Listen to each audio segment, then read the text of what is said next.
Please make the Klani. Now we welcome our guest again, Hugh Shakeshaft, who we rely on him when we have problems understanding the city. CPI, a report or letter to the Prime Minister. What are they up to? They're pro-Remain. Why?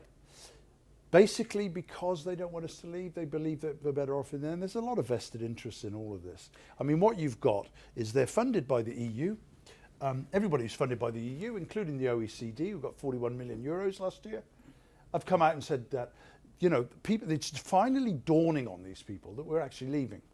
And it's going to get very nasty, Adel. Well, I actually listened to Jacob Rees-Mogg. He said the euro ruined the economies of Southern Europe, and therefore it's helped by our Governor of the Bank of England in his role as head of sovereign debt for Goldman Sachs. Right. Okay. Jacob Rees-Mogg said two things. One, that the Governor of England is not working for the interest of Britain. He's Absolutely not. Brexit. And secondly, the euro ruined Southern Europe, so cheap labour coming to the north. Is that what CPI are after? Cheap labour? Yeah, I think they are still under the misapprehension that if you just keep the borders open, and it's all part of the overall plan where you just have cheap labour on tap whenever you want it, and freedom of movement. It's cheaper than training people. It's okay. Just before we run out of time, Nigel Evans and his use of good sets of humor. He's a good friend of the program, Nigel Evans. Absolutely. And Nigel Wells, saw him last night. Fantastic. I thought, you know, using the Oliver Twist in reverse routine of, please sir, take some more and then beat me still, is an absolutely fantastic illustration of what Juncker and Tusk and all the rest of them are about. Do we accept any politician with that sense of humour? We don't seem to anymore. I accept Nigel. I mean, but Nigel is with sense of humour. I'm saying is, if someone doesn't have sense of humour, can he succeed as a politician? Clearly, when you look at various people who shall be nameless. But no, you want and the ability to laugh at oneself should actually be the first prerequisite of being a politician. And being intelligent. It's a good time to take a break. Because I'm a very important person, Adel. I don't know about your sense of humor, but you will have to buy me a drink. Anyway. Exactly. Now we take a break, come back to you. الاستراحة قصيرة نعود بها إليكم.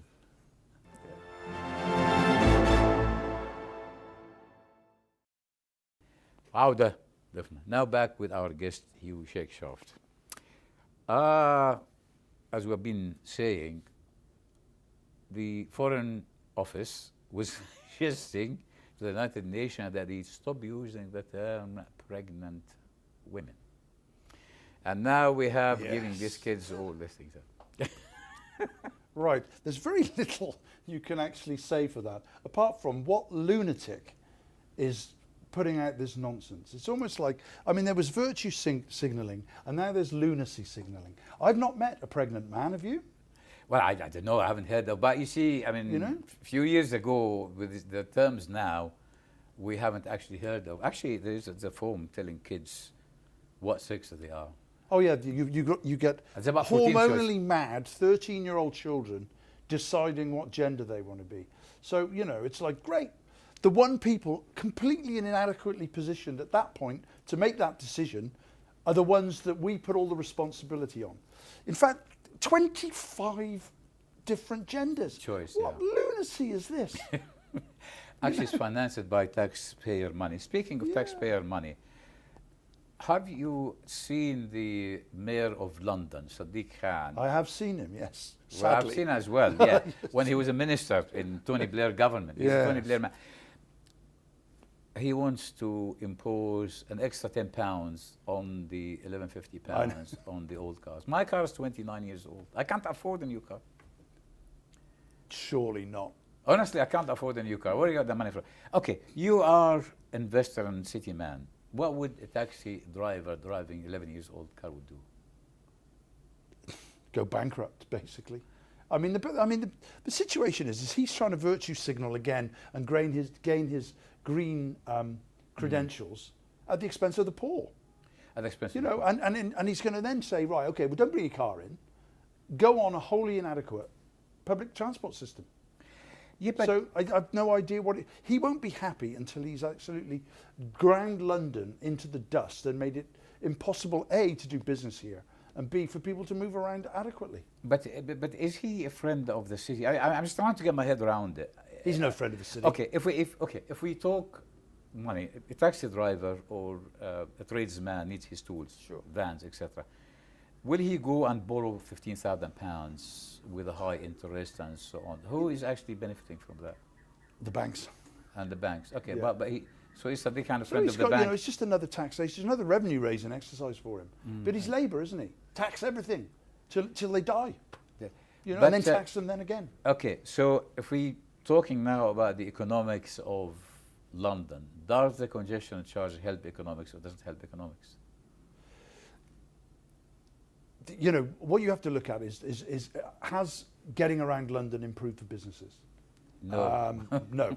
So the answer to that is the congestion charge has done nothing other than raise revenue. Same as parking tickets, same as speeding cameras. It's just another hidden tax.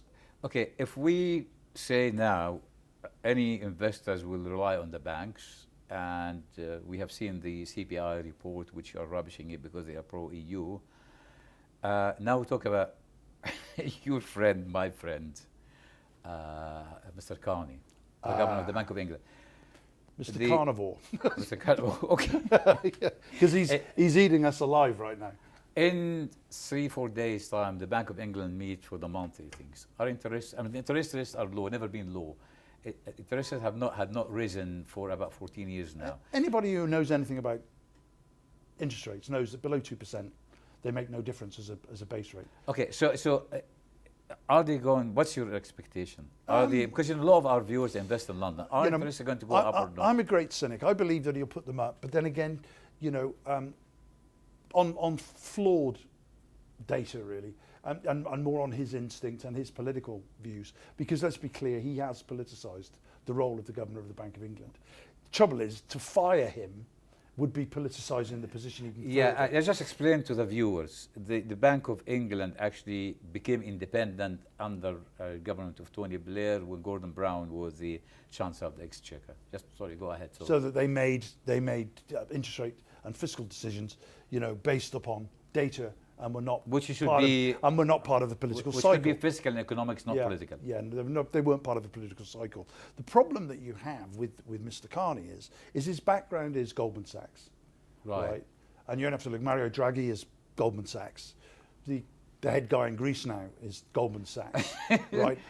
You know, they all have this little cabal, you know, of people who have got vested interests that do not represent the best interests of this country. Okay. And on that basis, he should not be in that position. Okay, so we start the petition for sacking Mr. Carney. But Yeah, absolutely. Are you expecting terrorists to go I would think that there really isn't any need for them to go up. The amount they'll move them will make no other indication other than the markets will say he's showing some will here, and there's this, and whoever wants to as pro Remain will want to use that then as another anti-Brexit level. Oh, the currency's going. I mean, the currency fell on the news that they may rise it, where in reality, economic reality should go up. So you know, so that's a political decision by the markets, you know, and he will just do what he did. I mean, he committed economic vandalism by printing £60 billion last year after the referendum result in quantitative easing, which represented 50% of the fall in sterling against the dollar. Well, with this brick that Hugh Shakeshaft I'm very good at throwing bricks. is throwing at the Bank of England's window, we thank him very much. And thank you, Adel. That's all what we have this week. So we thank Hugh once more, and هذا كل ما عندنا، وإلى اللقاء في الأسبوع القادم.